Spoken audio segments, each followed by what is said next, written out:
Olá pessoal, tudo bem? Hoje nós vamos falar sobre dosimetria da pena, um tema bastante simples, em que eu trouxe aqui de forma resumida, mas trazendo as principais fundamentações jurídicas e doutrinárias, legais e doutrinárias, em que vocês vão entender de forma bem simples como funciona o cálculo da pena, né? A fixação da pena.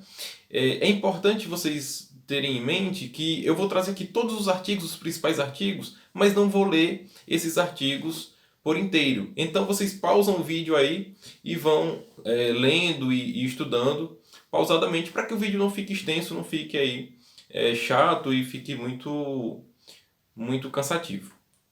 Tá bom? Então de início, a dosimetria da pena ela é feita de uma forma trifásica. O sistema brasileiro, o sistema penal brasileiro, ele adota um sistema trifásico, em que na primeira fase a gente vai ter as circunstâncias judiciais que está lá no artigo 59. A gente vai já ver esse artigo aí detalhadamente.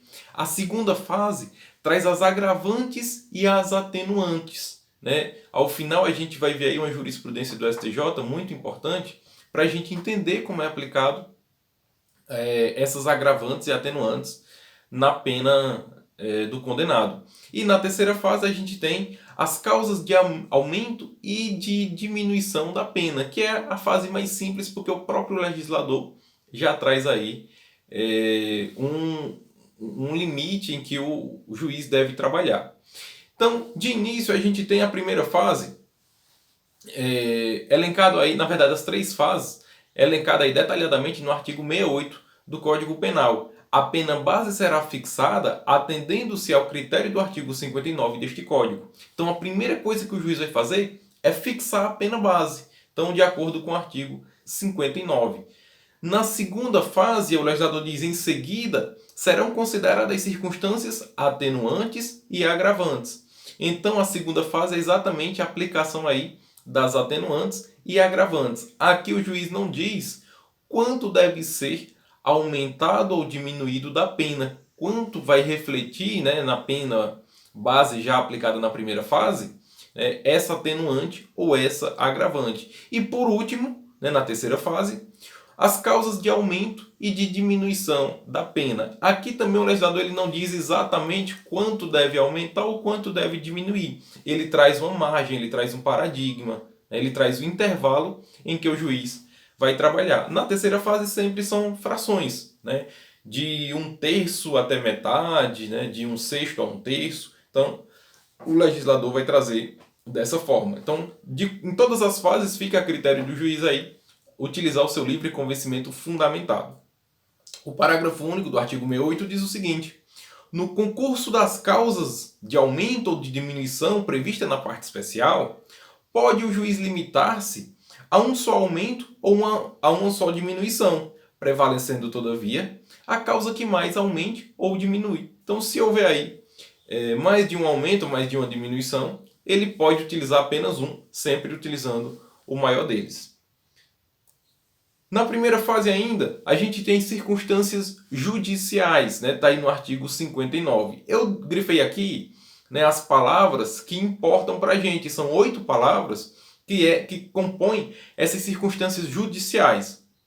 Então o artigo 59 diz o seguinte: o juiz atendendo, primeiro, a culpabilidade, aos antecedentes, a conduta social, a personalidade do agente, aos motivos, às circunstâncias e consequências do crime, bem como ao comportamento da vítima, estabelecerá, conforme seja necessário e suficiente para a reprovação e prevenção do crime, as penas aplicáveis dentre as cominadas, a quantidade de pena aplicável dentro dos limites previstos, o regime inicial do cumprimento de pena e a substituição de pena privativa de liberdade por outra espécie de pena, se cabível.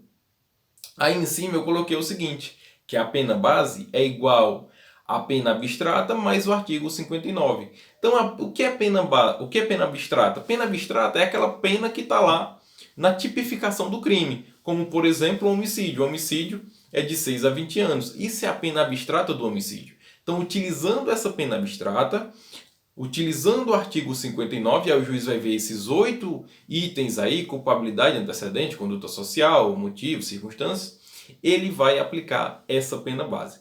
Lembrando que ele sempre começa do mínimo, né? O entendimento doutrinário é que ele aplica lá o mínimo. Então, de 6 a 20 ele começa com 6 anos.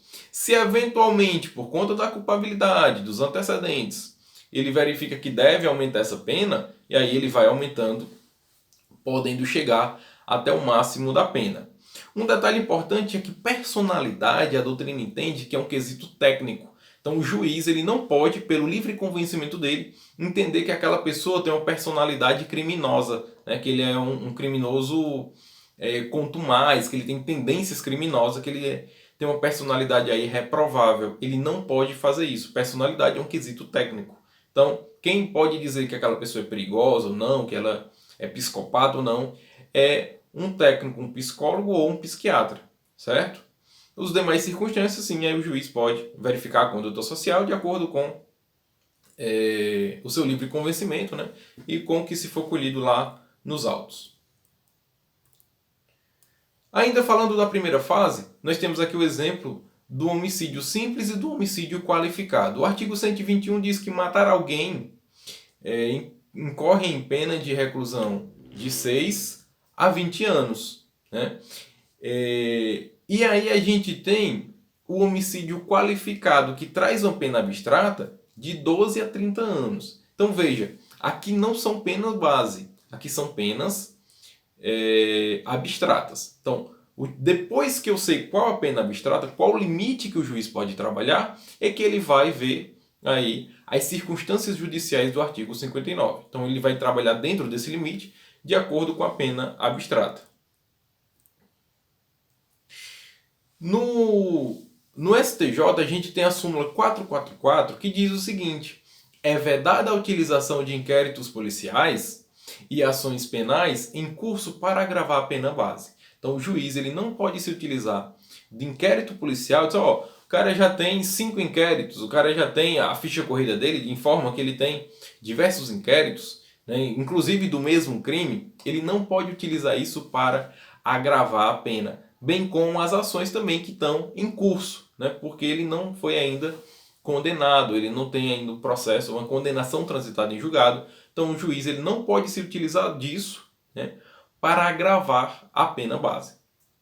A súmula 241 do STJ diz o seguinte: a reincidência penal não pode ser considerada como circunstância agravante e simultaneamente como circunstância judicial. Na segunda fase, a gente vai ver as agravantes e atenuantes. Então o juiz ele não pode utilizar da reincidência para aumentar a pena base lá na primeira fase e depois para aumentar, né,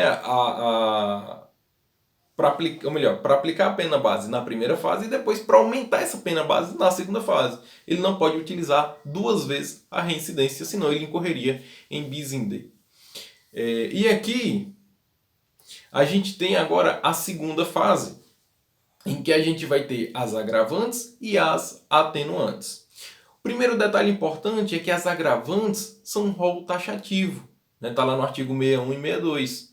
Então, as atenuantes, o rol é exemplificativo. Está no artigo 65 e 66. Lá no artigo 66, o legislador ele vai trazer exatamente essa informação de que o rol ali é exemplificativo. O juiz pode utilizar, né, de outros fundamentos para atenuar a pena, inclusive anterior ou posterior ao crime.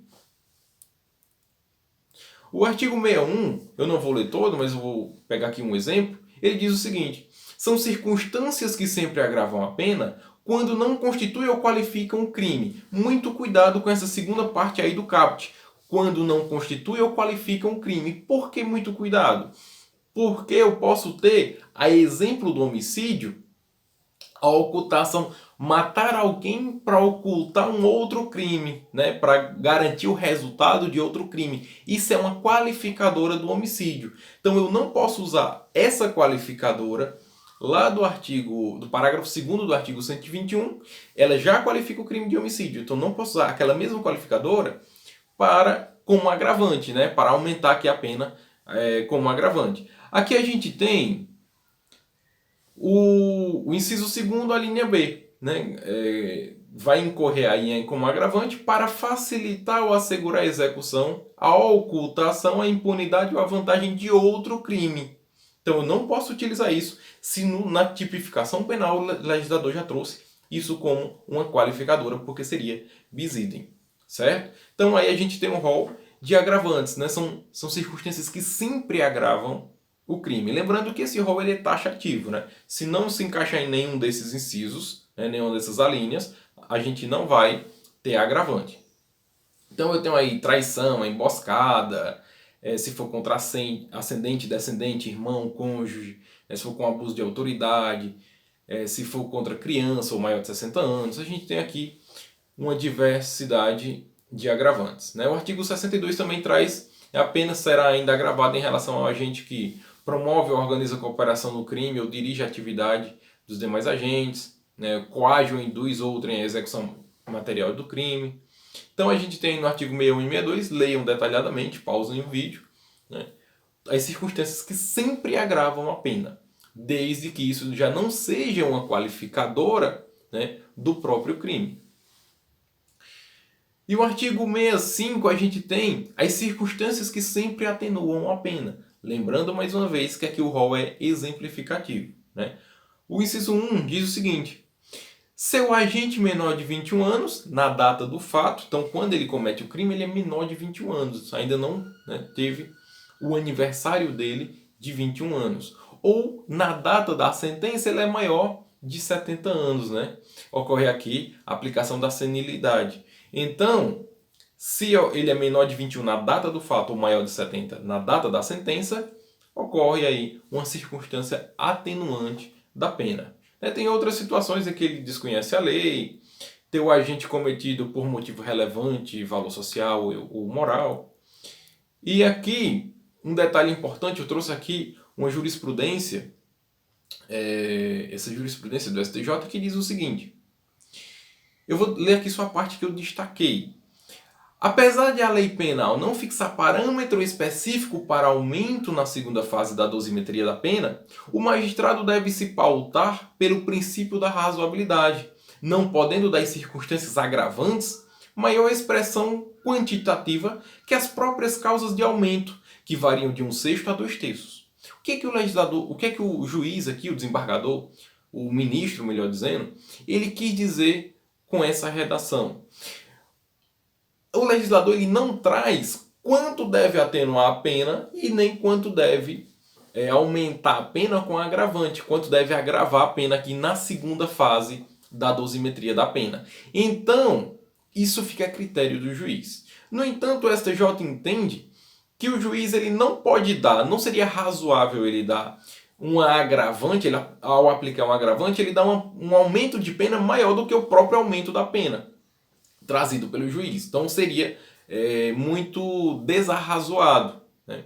Então ele entende que, como os aumentos de pena tem como mínimo, o legislador traz lá, verificando todos os crimes, ele traz como mínimo 1/6 e como máximo 2/3, né, que seria aí 1/6 dá em torno de 15%, né, e 2/3 dá em torno de 60%. Então, o aumento e redução de pena é nessa margem aí, né, de 1/6 a 2/3.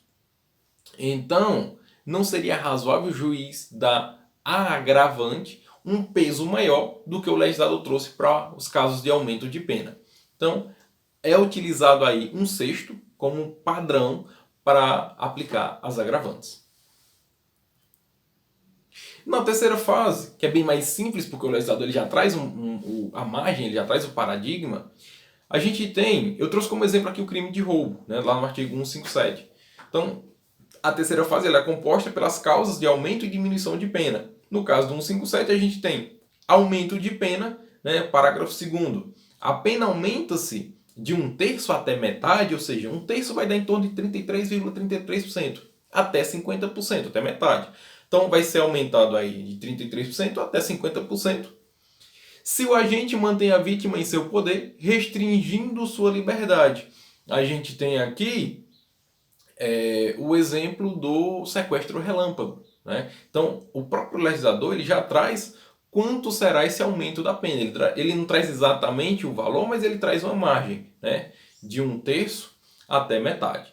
E aí eu tenho que falar para vocês, né, ler para vocês aqui rapidinho a súmula 443, que diz o seguinte: O aumento da terceira fase da aplicação da pena no crime de roubo circunstanciado exige fundamentação concreta, não sendo suficiente para a sua exasperação a mera indicação do número de majorantes. Então, o juiz ele deve fundamentar cada vez que ele majorar aí sua decisão, ele não simplesmente não pode trazer aí várias circunstâncias majorantes, né? Ele não pode simplesmente fazer menção à quantidade, ele deve expressar detalhadamente cada uma delas. Pessoal, então, dosimetria da pena é isso, é dividido em 3 fases. A primeira fase, o juiz vai verificar aqueles 8 itens lá das circunstâncias judiciais. Na segunda fase, vai verificar as agravantes e atenuantes, que o legislador não trouxe a quantidade que aumenta ou diminui da pena, mas a jurisprudência do STJ entende que tem como parâmetro 1/6, se for um caso muito grave, pode-se aumentar aí até 2/3, né? Mas em regra se aplica 1/6. E por fim a gente tem a terceira fase, que é o caso de aumento ou diminuição de pena, que o próprio legislador já traz a margem aí na tipificação penal. Certo? Então, dosimetria da pena é isso. Se tiverem qualquer dúvida, comentem aí embaixo, que na medida do possível eu vou respondendo. Um abraço a todos e até mais.